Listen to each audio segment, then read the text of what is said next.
दोस्तों, फिल्मों की दुनिया इतनी बड़ी है कि यहाँ पर न जाने कितने दिग्गज नायक और खलनायक हुए हैं जो अपने दम पर फिल्मों को हिट कराने की काबिलियत रखते थे, क्योंकि लोग अक्सर उनकी एक्टिंग को ही देखने जाया करते थे। आज हम ऐसे ही एक दिग्गज खलनायक के बारे में बात करने वाले हैं जो गुजरे जमाने के दिग्गज कलाकारों में से एक था। उसने अपना आधे से ज्यादा जीवन फिल्मों में अभिनय और लोगों को मनोरंजन करने में ही बिता दिया।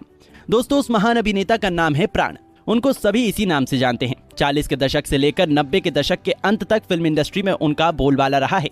एक लंबा सफर तय करने के बाद आखिरकार बाकी सभी पुराने कलाकारों की वो भी दुनिया को अलविदा कह गए।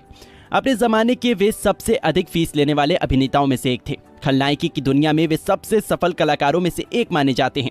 दोस्तों, आज के इस वीडियो में हम आपको प्राण के शुरुआती जीवन, करियर और निजी जीवन से रूबरू कराएंगे। साथ ही उनसे जुड़े कुछ रोचक तथ्यों को भी बताएंगे।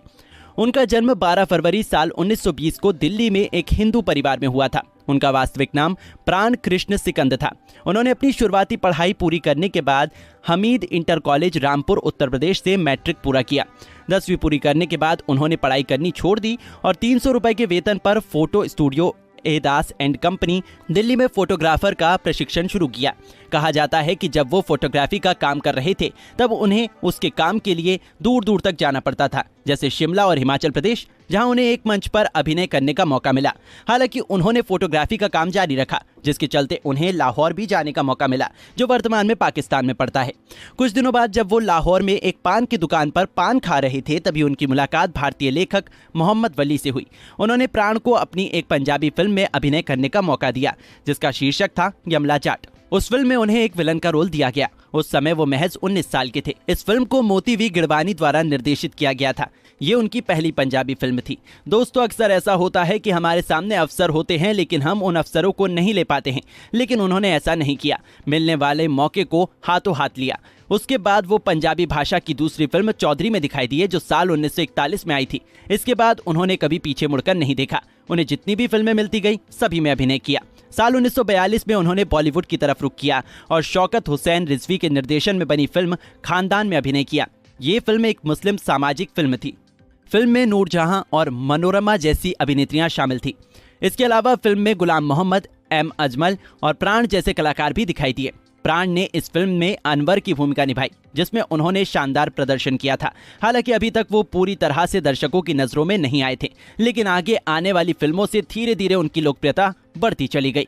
लेकिन उनका ये सफर कुछ समय के लिए थम गया, क्योंकि अभी तक उन्होंने जितनी भी फिल्मों में काम किया था वो सभी फिल्में उन्होंने लाहौर में रहते हुए किया था। देश के बंटवारे के बाद उन्होंने लाहौर से इंडिया आने का फैसला किया। अपने परिवार के साथ वो पहले इंदौर आए, उसके बाद फिल्मों की तलाश में मुंबई आ गए। मुंबई आने के बाद उन्हें पैसों की तंगी से भी गुजरना पड़ा। फिल्म न मिलने के चलते उन्होंने होटल में भी काम किया। उनका संघर्ष इसी तरह चलता रहा। फिर उन्हें एक हिंदी भाषा की फिल्म जिद्दी में अभिनय करने का मौका मिला, जो साल 1948 में आई थी। उसमें उन्हें फीस के तौर पर महज 500 रुपए ही मिले थे, जो उनके काबिलियत के हिसाब से कम थे। उसके बाद धीरे धीरे उन्हें फिल्मों में काम मिलने लगा। उनकी जिंदगी दोबारा पटरी पर आने लगी। उन्होंने साल 1958 में मधुमती नाम की एक हिंदी फिल्म में अभिनय किया, जिसे बिमल रॉय के द्वारा निर्देशित और निर्मित किया गया था। ये एक रोमांटिक फिल्म थी जो लोगों को काफी पसंद आई। मधुमती, माधवी और राधा की ट्रिपल भूमिका में वैजंतीमाला बतौर मुख्य अभिनेत्री के रूप में नजर आई। उनका साथ मशहूर अभिनेता दिलीप कुमार दे रहे थे। इसके अलावा जॉनी वाकर, रामायण तिवारी, तरुण बोस जैसे कई अन्य कलाकार भी शामिल थे। प्राण ने इस फिल्म में राजा उग्र नारायण की भूमिका निभाई। वो एक सहायक अभिनेता के तौर पर फिल्म में कास्ट किए गए थे। फिल्म ने बॉक्स ऑफिस पर अच्छा प्रदर्शन किया था, जिसमें शानदार काम करने वालों को पुरस्कृत भी किया गया था। उसके बाद साल 1960 में वो राधु कर्मकार द्वारा निर्देशित फिल्म जिस देश में गंगा बहती है में नजर आए। फिल्म को राज कपूर द्वारा निर्मित किया गया था। मुख्य कलाकार के रूप में पद्मिनी और राज कपूर शामिल थे। इसके अलावा प्राण राका की भूमिका में दिखाई दिए, जिसमें उन्होंने शानदार अभिनय का प्रदर्शन किया।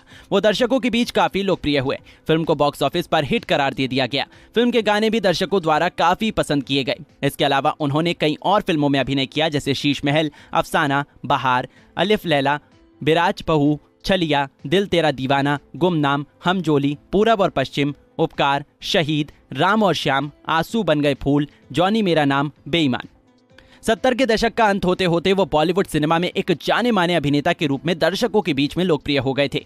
साल 1978 में वो एक और हिट फिल्म का हिस्सा बने जिसका शीर्षक है डॉन और जिसे चंद्रा बरोट द्वारा निर्देशित किया गया था। यह एक एक्शन से बनी क्राइम थ्रिलर फिल्म थी जिसमें अमिताभ बच्चन और जीनत अमान ने मुख्य भूमिका निभाया था। बच्चन साहब इस फिल्म में दोहरी भूमिका में दिखाई दिए, वहीं पर प्राण ने फिल्म में जेजे की भूमिका में शानदार अभिनय किया था।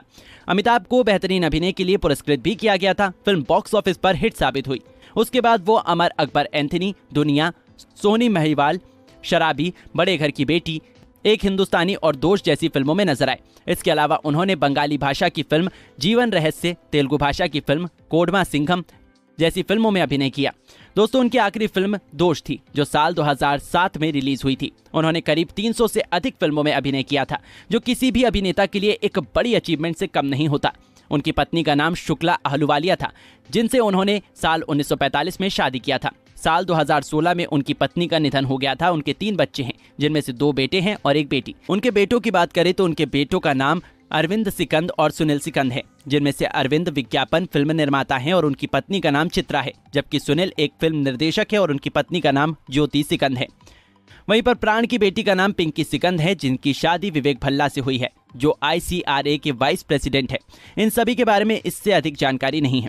प्राण के पिता का नाम लाल केवल कृष्णन सिकंद था, जो सरकारी सिविल ठेकेदार थे, जबकि उनकी माता का नाम रामेश्वरी सिकंद था। उनके 3 भाई और 3 बहन हैं, जिनमें से भाइयों का नाम प्रेम कृष्ण, कृपाल कृष्ण, राजकृष्ण है, जबकि उनकी बहनों के बारे में अधिक जानकारी नहीं है।